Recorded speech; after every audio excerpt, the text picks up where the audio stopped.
হাত দিয়ে বলো হাই, গুড ইভিনিং, সবাই কেমন আছো?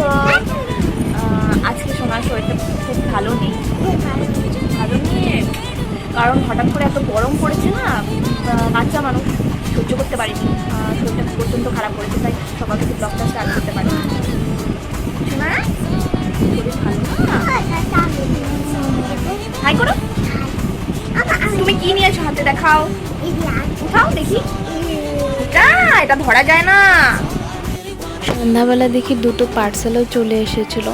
বড়মশাইকে বলেছিলাম আমি ভিডিও করব, দেখি একটা সারপ্রাইজ গিফটও পাঠিয়েছে। লাকিলি দেখি সেটাও একসাথে চলে এসেছে। তো গিফট পেতে কার না ভালো লাগে বলো? আমিও ভীষণ ভীষণ খুশি। আর থ্যাংক ইউ বল আমাকে সাপোর্ট করার জন্য, খুব খুশি আমি। এই হচ্ছে আমার দুই শাশুড়ি মা, আমরা এইভাবেই এনজয় করে সারাদিন কাটাই। তো সবাই খুব ভালো থেকো, গুড নাইট।